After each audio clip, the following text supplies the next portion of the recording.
लोके वेदेषु तदनुकूलाचरणं तद विरोधी सुदासीनता च।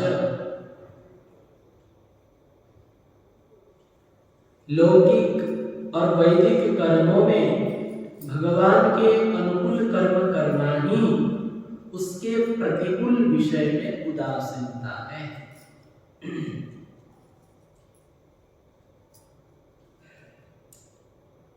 अनन्य भाव से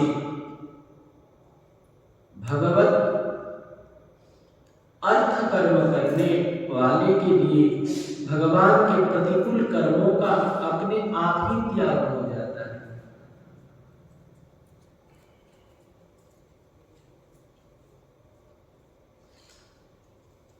कल हम लोग अनन्यता का श्रवण कर रहे हैं कि अनन्यता क्या है।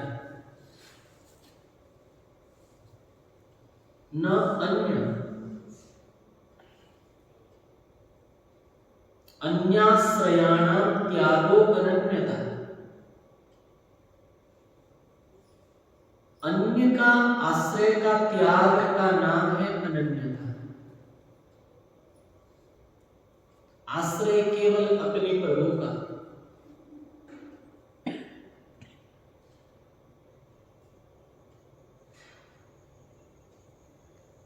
और इसी प्रकार अनन्य भाव से भगवान के लिए कर्म करें।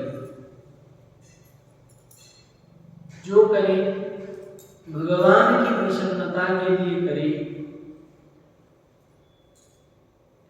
और भगवान के प्रसन्नता के लिए भगवत कर्म करने वाले के लिए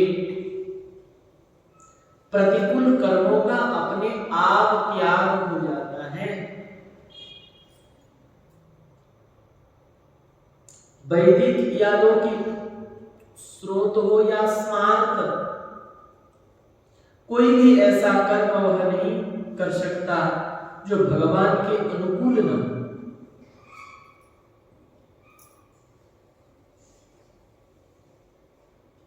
ध्यान देके सुनिए। भक्त से ऐसा कोई भी काम नहीं बनता जो भगवान के प्रतिकूल हो। कोई भी कर्म, लौकिक वैदिक कोई भी कर्म।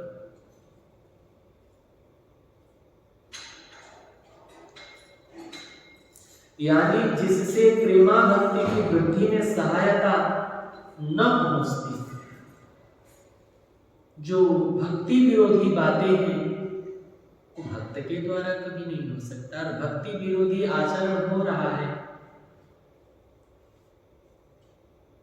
तो हम जितने बड़े तिलक लगा ले, कंठी पहन ले, जितने बड़े गुरु के चेला बन जाए,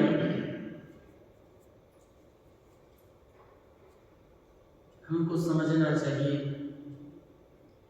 कि हम भक्ति मार्ग में नहीं चल रहे हैं।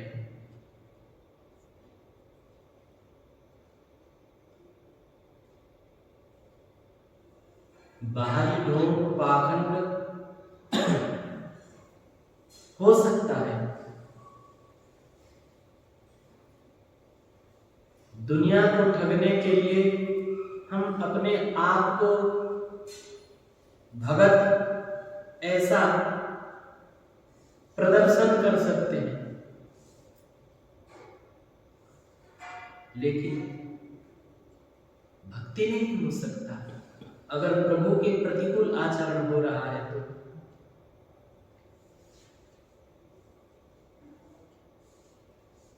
जो भक्ति की वृद्धि में सहायता ना हो, भक्त कभी वो काम नहीं करता।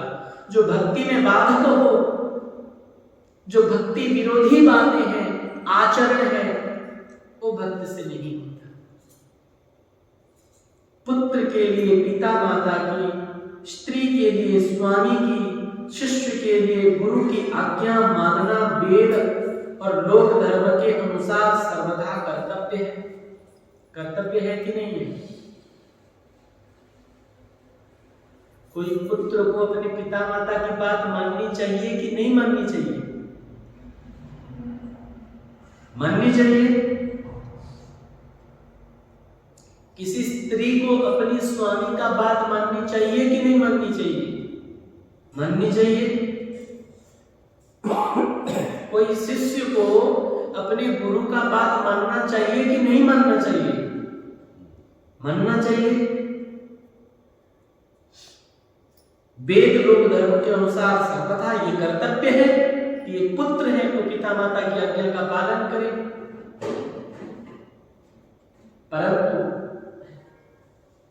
परंतु ये प्रेम सूत्र श्रवण कर रहे हैं, सावधान से सुनिएगा।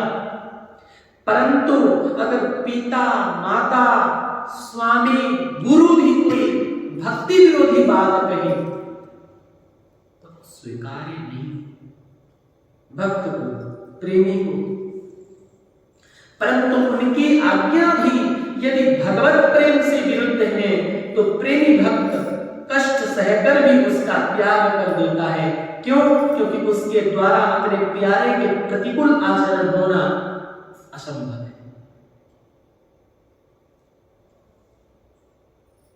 श्री गोस्वामी जी महाराज उदाहरण देते हुए कहते हैं,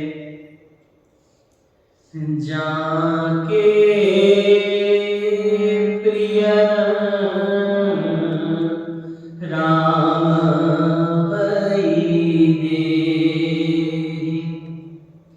तजियताई कोटि बैरी समान,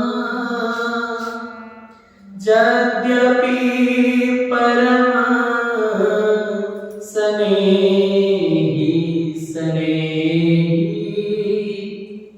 जाके प्रिय राम कइने। जिसको भगवान प्रिय नहीं है, वो चाहे हमसे कितना ही प्रेम क्यों न करें, उसको त्याग देना चाहिए। कैसे त्याग देना चाहिए? कोटि बैरी सम, कोटि शत्रु के बराबर उससे दूर रहना चाहिए।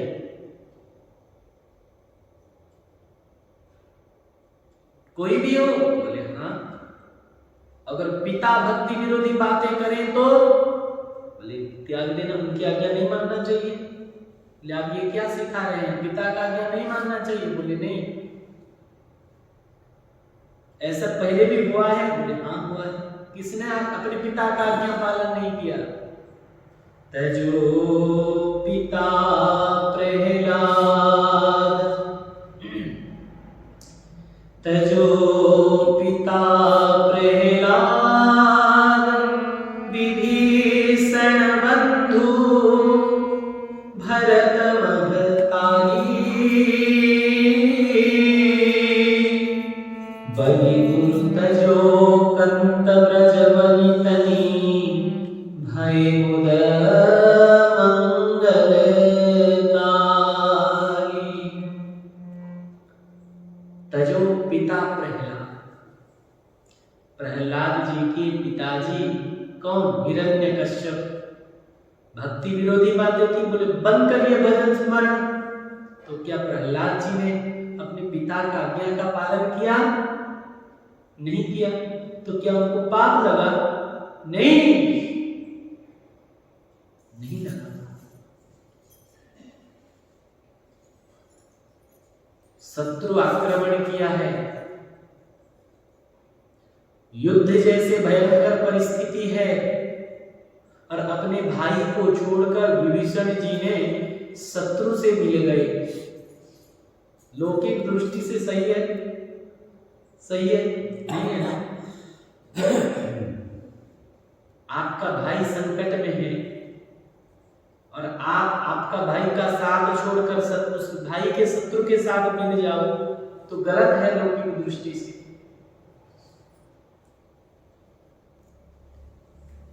तो क्या कोई विभीषण जी को गलत कह सकता है? नहीं कह सकता। विभीषण बंधु, विभीषण ने अपने भाई का त्याग कर दिया, समझाए भाई को कि जानकी जी को लौटाकर राम जी के शरण ले लो, लेकिन जब नहीं माना अपने भाई को त्याग दिया। विभीषण बंधु, विभीषण जी को कोई दोष नहीं लगा, विभीषण जी को कोई पाप नहीं। तजो पिता प्रहलाद विभीषण बंधु भरत महतारी। अपने मां को, जन्मदात्री मां को पापिनी कहना उचित है? नहीं है ना। अरे कैकेयी, तेरे मुंह में कीड़ा क्यों न पड़ गया, तेरे हृदय खंड खंड क्यों न हो गया, ऐसा ऐसा शब्द भरत जी ने कहा। लौकिक दृष्टि से तो उचित नहीं है अपनी मां को ऐसा शब्द कहना, लेकिन भरत जी कौन है? श्री राम प्रेम मूर्ति है, संत शिरोमणि है, रसिक शेखर है।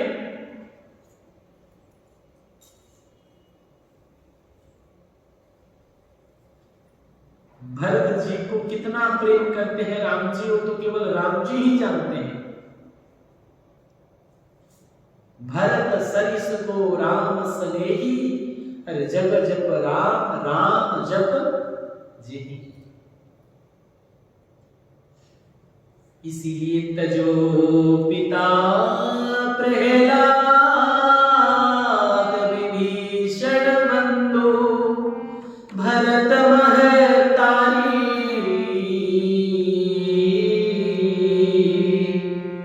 बलि गुरु तजो कंत ब्रज बनितन भय मुद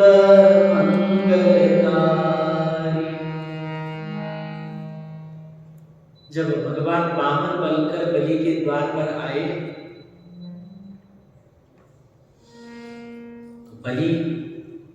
तो बलि के गुरु शुक्राचार्य जी ने मना कर दिया कि इनको दान मत दो, ये भगवान है, तुम्हें छलने के लिए आए।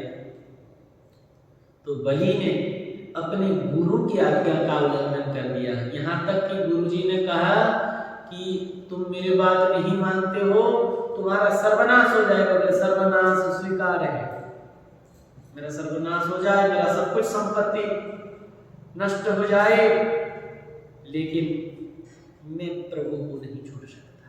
प्रभु मेरे द्वार पर आए और मैं उनको ना, ऐसा नहीं हो सकता।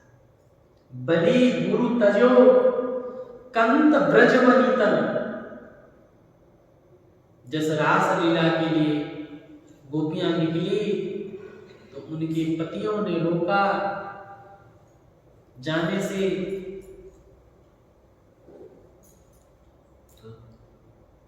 कंत ब्रज बनितन। लौकिक पति की आज्ञा न मानकर परम पति के चरणों में प्रेम बढ़ाया तो क्या हुआ?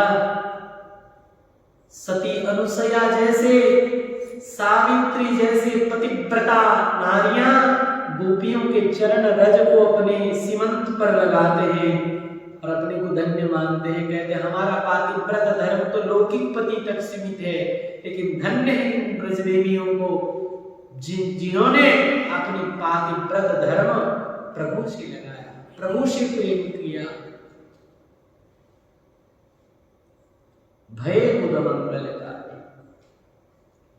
प्रहलाद जी ने भगवान के प्रतिकूल पिता की आज्ञा नहीं मानी, विभीषण ने भाई का साथ छोड़ दिया, भरत जी माता की आज्ञा को टाल गए, राजा बलि ने गुरु शुक्राचार्य की बात नहीं सुनी, ब्रजबनिताओं ने पतियों की आज्ञा पर ध्यान नहीं दिया, ये सभी जगत के लिए कल्याणकारी हुए।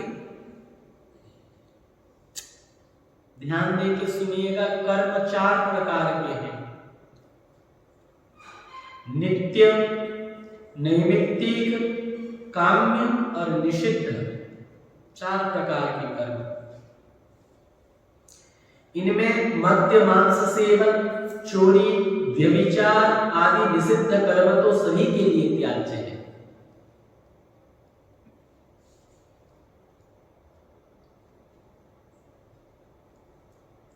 भच्छा भच्छ जो भी मिला वो खा गए, शास्त्र संत जिसको निषेध करते हैं ये नहीं खाना चाहिए, ऐसी चीज हम लोग खा लेते हैं। जो लोग खा लेते हैं तो सर्वदा त्याज्य है, नहीं खाना चाहिए। प्याज, लहसुन जो भगवान को भोग नहीं लगता है ऐसा चीज नहीं खाना चाहिए। चोरी, मिथ्या भाषण, परनिंदा, हम लोग परनिंदा करने में पीछे नहीं रहते हैं। जो लोग दूसरों की निंदा करते हैं, हम अपनी ओर कभी देखते ही नहीं कि हम कैसे नीचे हैं। हम अपने नीचता की ओर तो देखते नहीं है, हरदम दूसरों की नीचता को देखते हैं। खाली देखना नहीं, जब तक दिन में हम लोग किसी किसी की निंदा नहीं कर लेते तो अच्छा नहीं लगता। भीतर में जैसे एसिड होता है ना, छाती चलता है, जलन होता है, ऐसे चलता रहता है। दो चार की निंदा कर दिए तो लोगों को आराम लगता है।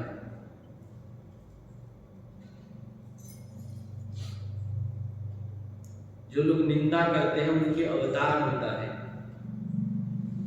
गोसाई जी कहते हैं अवतार होता है। बोले हाँ, हमसे अवतार होता है। जो परनिंदा करही सो गोस्वामी जी कहते हैं चमगादड़ हुई अवतरही। चमगादड़ समझते हैं? बादली, चमगादड़ समझते हैं? बादली, उसमें एक खासियत है, वो भोजन भी अपने मुंह से करता है और मल त्याग भी अपने लटका रहता है ना, मुंह से ही खाता है और मुंह से ही मल त्याग करता है। पर निंदा करने वालों का जो दिन रात नित्य प्रति परनिंदा करता है, परनिंदा करने से बचता नहीं है, चमगादड़ बचता है। हम लोगों को चमगादड़ बनने का शौक हो, जब भी हमारा मुंह से निंदा निकले किसी के लिए तो गोस्वामी जी की इस वाक्य को जरूर याद करना चाहिए। और रुचि है चमगादड़ बनने के लिए तो जरूर निंदा करनी चाहिए। अगर चमगादड़ न बन के हमें प्रभु के दास बनना है तो हमको दूसरों की निंदा नहीं करनी है, दूसरों के दोष नहीं देखना है, हमको अपनी दोष देखना है। हाँ, जिसका दोष हमें ज्यादा दिखाई दे रहा है उनका संग नहीं करना है, उनके पास नहीं बैठना उठना है, उनसे चर्चा नहीं करनी है। ये नहीं कि हम उसके संग करें, उससे अवश्य, क्योंकि बड़ी विक्षेप होता है। हम जैसे कच्चे साधक हैं ना, अभी नए नए भजन मार्ग में आगे बढ़ने का प्रयास कर रहे हैं, बहुत विक्षेप हो जाता है। फिर भजन कर रहे हैं, श्री राधे दिमाग में वही चल रहा है। इसीलिए बेटा जितना हो सके कम चर्चा करें।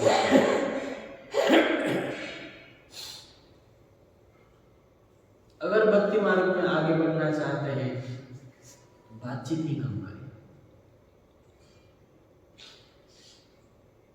हम दूसरों की निंदा करने के ठेका लिए हैं सबका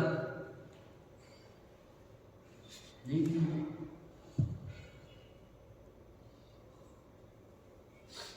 कभी कभी हृदय को बहुत कष्ट होता है, पीड़ा होती है।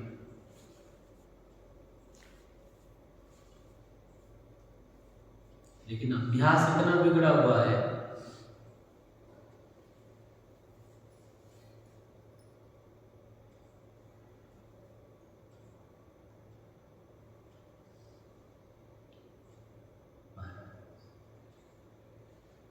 अधिक से अधिक प्रभु के नाम ले, कम से कम बोले, अपने सेवा में व्यस्त रहे, जो ठाकुर जी हमको सेवा दिए हैं।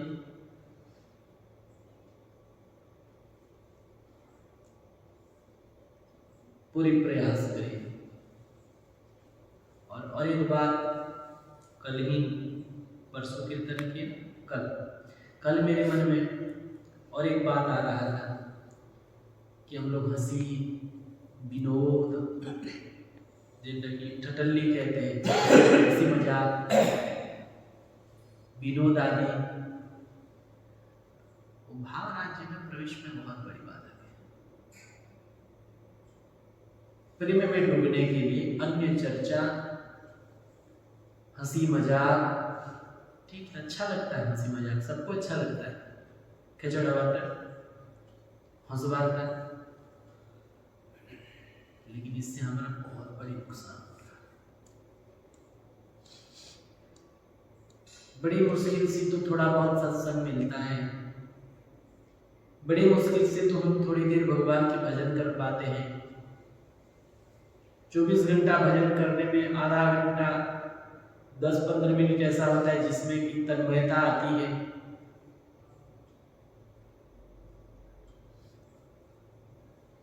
और तन्मयता में थोड़ी ही देर ऐसा जिसमें कि थोड़ा बहुत भाव बन पाता है, और उसके बाद फिर हम हंसी मजाक कर लिए, आपस में हा ही कर लिए, निंदा चुगली कर लिए, तो फिर जैसे लता पौधा पनपता है और उसको बकरा आकर बकरी आकर खा जाती है, वो वृक्ष बढ़ नहीं पाता है। हम लोगों के हृदय में भक्ति रूपी जो वृक्ष है, भक्ति रूपी जो लता है, यही हाल है। हम अपने को चतुर मानते हैं, हम अपने को चालाक समझते हैं, लेकिन वास्तव में हम अपने आप को धोखा दे रहे हैं।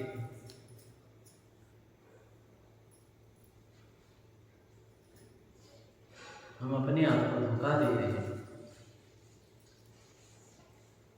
इसीलिए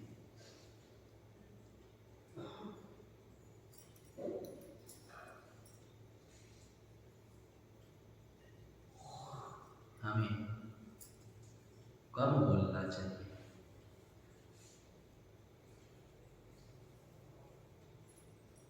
इससे मिथ्या भाषण, परनिंदा आदि जो निषिद्ध कर्म है, इससे हम बच सकते हैं।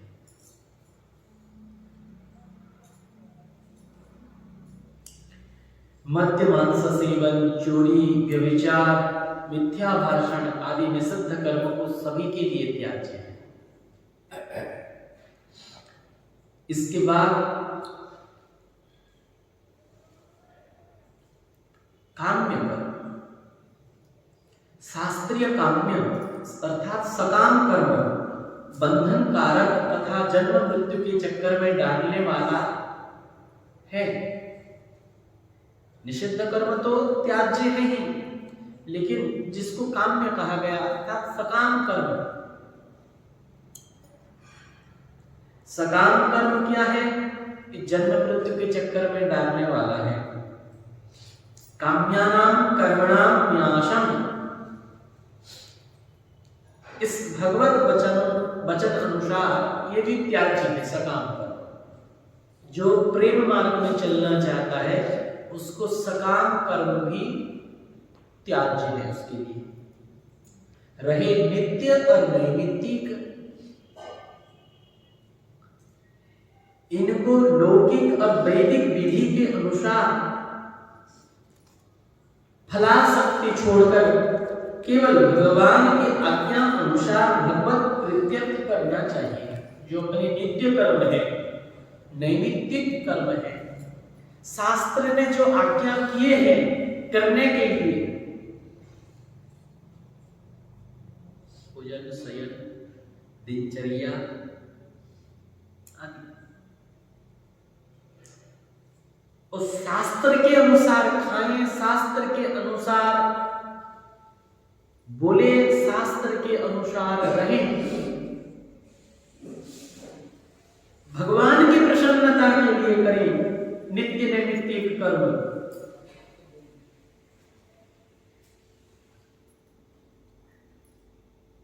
भगवत प्रीत्यर्थ वही कर्म होते हैं जो भगवान के प्रति प्रेम बढ़ाने वाला हो। गीता के अनुसार आसक्ति और फलाशा को छोड़कर मन, वाणी और शरीर से भगवान के अनुकूल कर्म करना। हम परिश्रम करें, पुरुषार्थ करें। पौधा लगाना हमारा काम है, उसमें जल सींचना हमारा काम है, उसके चारों तरफ सुरक्षा करना हमारा काम है, लेकिन फल की आशा न। ठाकुर जी, कर्म करना हमारा काम, लेकिन आसक्ति छोड़कर, फल आशा छोड़कर, उसका परिणाम अपने हाथ में नहीं है। परिणाम जो आए उसमें अपने को प्रसन्न रहना है।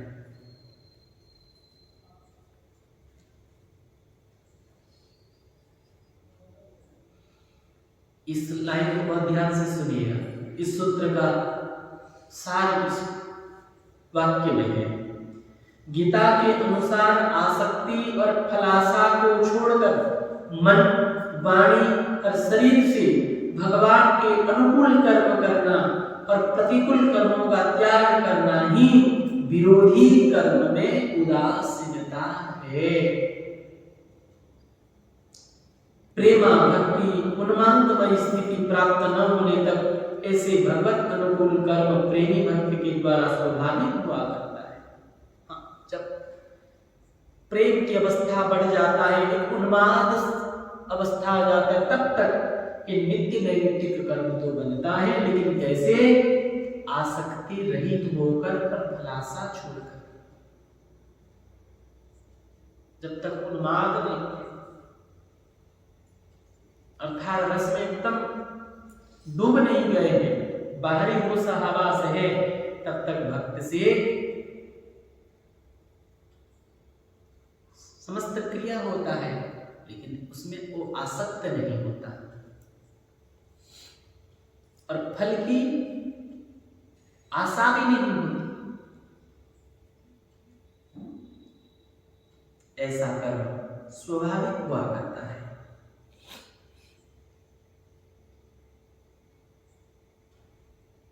आज समय हो गया है, कल फिर श्रवण करेंगे कि भक्तों को कैसा होना चाहिए। भक्ति विरोधी कार्य है, भक्ति विरोधी आचरण है, वो हमसे न बने, हमारे मन में उस चीज के प्रति उत्साह न हो, आचरण भी न करें और मन में उत्साह भी न हो।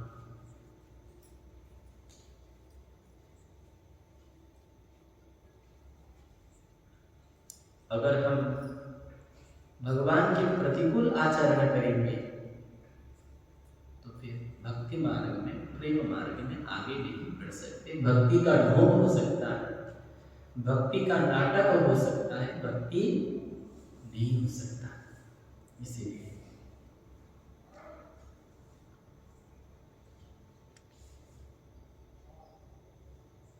कल और एक सूत्र की स्मरण हम लोग करेंगे और फिर प्रेम रूपा भक्ति के लक्षण और उसके अनेक उदाहरण इसकी श्रवण हम लोग करेंगे।